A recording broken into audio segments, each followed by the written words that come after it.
everybody, it's Margo and Kelly here at My Favorite Quilt Store, and we are going to be putting this My First Quilt class quilt, putting it on the wall so you can see how it all goes together. Yes. How are you doing today? I'm doing great. I can't wait to lay this out and Good. see how it all comes together. Exactly. In your sheet, when you go to this, look at this page, or you can look at the front picture because that's going to give you an idea of how this layout goes. Yes. So the first thing we're going to do is we are going to put the center block and line it up with it so we know where our center block is going to go. So the next blocks that go around are what? Our 4 patches. So let's put the dark. I can hold this right here. Yep. So it's easy to see, take a look at. To where we're going. You can even pin it right there. So this one goes like this. This one goes like this. So it looks like all you're doing is making sure that those are alternating there. Can you put that one on that side? Yes. Yeah.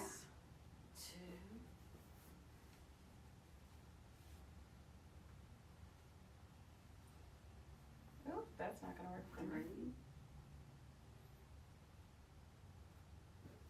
3. Nope, I put it on the wrong way. I did the same. But it's 4. an easy fix. Doing it on the design wall is going to make it so much easier for you. When you pull this down to sew it together, I like to start with the design wall because then I can step back and make sure I've got it right. Because knowing me, I'd sew that together and I would have a problem at the end. So this is going to help you get your all of your pieces correct. Okay, so we've laid this out, and so what we're going to do is try and put this together in rows. So the next thing we're going to do is we're going to put these around the outside. So once we build this first section, then we'll have everything ready to sew, and we can then go and sew it by rows, and it'll come together really, really nicely. So these all go Corner, we leave blank. Yep. The corner you want to leave blank? Yes. So you can see what we're doing? Yes. Okay, so let me tell you, I put the pattern together to where these go up and down and make points. You can change it to where to do whatever you want it to do. You can change these blocks slightly around. So you might want to play with it on your design wall and see if you like the way that it is coming out, and maybe you'll make yours just slightly different. And that is perfectly fine and great if you want to make yours slightly different. So once we get it all laid out on the design wall, and we're going to make sure we have it all in the right direction and that we like, so this is where we have a lot of color coming together. So after we get this on the design wall, we may take a look at this and stand back from it and see if there's some things that we want to change. Like us doing the wrong opposite blocks. What do you mean us doing the opposite blocks? On the pattern here, we have points right in the center. Oh. So when I was doing them just a little bit differently. Yeah. No, okay, so you want to start with the point in the center? Yeah.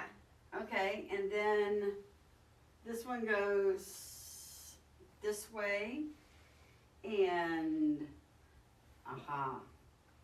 you're right, we did so start as in you the wrong can direction. see, you can change it around, and either way, it's gonna look really good. It's gonna look good.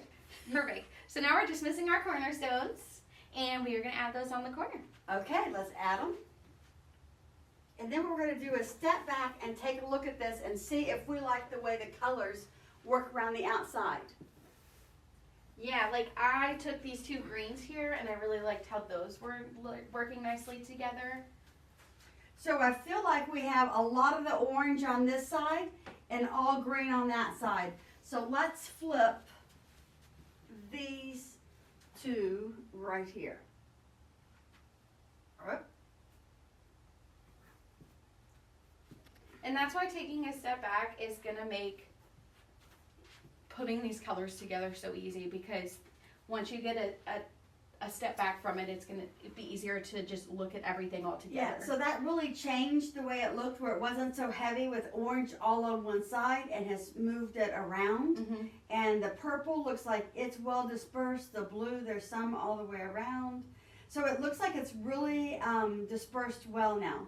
So the next step that you're gonna wanna do is take these blocks and put them on top of one another like this, and take them to your sewing machine and sew them into rows.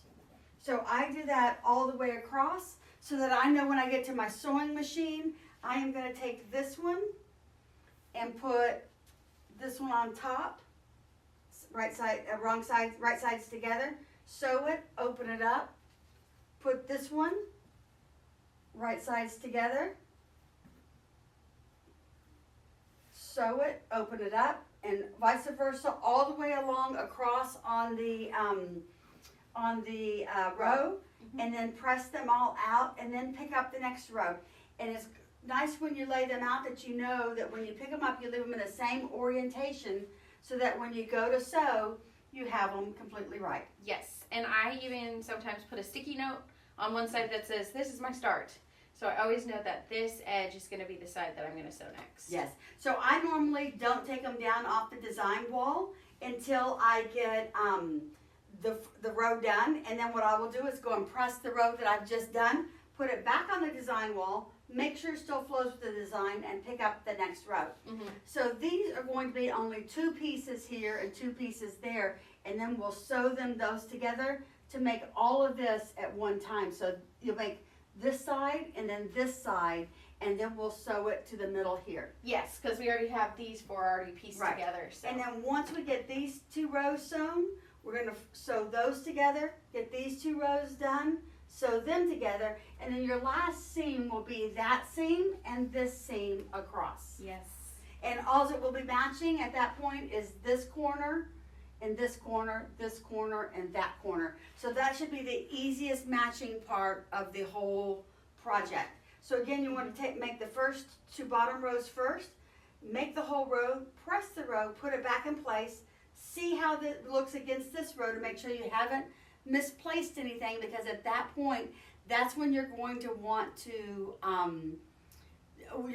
seam rip and start over, because you don't want to sew it into the whole quilt and have the problem, because you'll still have to seam rip it. So then I sew the next row, make sure it looks exactly right like it's supposed to look. This sewn together, then you sew it to this, these 2 rows sewn together, and then you put them together. So that is how we're going to put it together.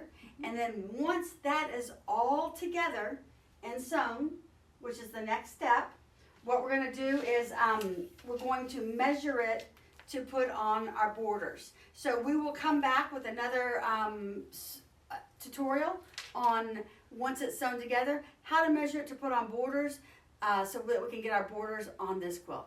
Thanks so much, and happy sewing!